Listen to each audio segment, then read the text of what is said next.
Alma, Windy lan Feli ya iku kanca sing akrab banget. Feli kuwi wong sing paling peduli lan seneng nasehati kanca-kancane sing duwe kesalahan.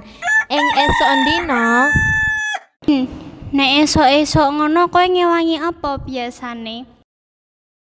ngewangi piye ta maksudmu kuwi? Ra mudeng aku karo sing mbok takoni kuwi. Maksudku iku, nek esuk ngono kowe ngewangi apa? Bantu wong tuamu, apa gur nyantai-nyantai tok? Ya ora mesti toh, kadang ya bantu wong tuaku, kadang ya ora. Emange ngopo? Ra apa-apa, mung pengen takon ae. Lang ora suwe, Feli teko. Feli iku salah siji kanca sing rengket banget. Weh, ana apa Rek? Ketoke kok serius tenan ngobrole. Serius apane to? Iki lho, aku nakoni Windy. Lek esuk-esuk kuwi ngewangi apa? Bantu wong tuane, apa gur nyantai-nyantai ae? Lah nek Windy yo gur enak-enakan ae saben esuk, ora pernah dekne bantu wong tuane. Padahal wong tuane kuwi wis tuwa tenan lho. Sok to ora tau gelem ngrewangi. Mbujuk lakan apa sing kowe omongno mau Vel? Wah, kowe iki kebangetan banget dadi anak. Emang iya kok, mentang-mentang wong tuane kuwi sabar lan ra seneng ngongkon-kon mara dekne kuwi ora duwe kesadaran dhewe. Kok dadi mojokno aku ngene toh? Aja nggatekno omongane Feli. Kempros Feli iku.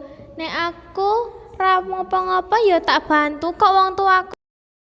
Ah, kowe iki ora gelem ngaku apa ana ning ngono wae. Ngomong gelem bantu. Wong mau esuk wae tak wasi wong tuamu ira-wiri dhewe terus kowe enak-enakan ning ngarep omah. Payah kowe Win.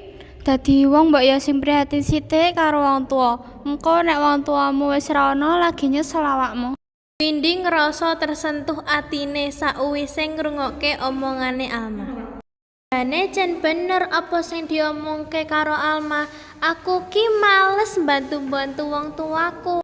Awakmu iku aja ngono, salah iku. Senajan wong tuamu ora tau kon-kon awakmu tapi dadi anak sing apik, awakmu iku ya kudu duwe pangerten.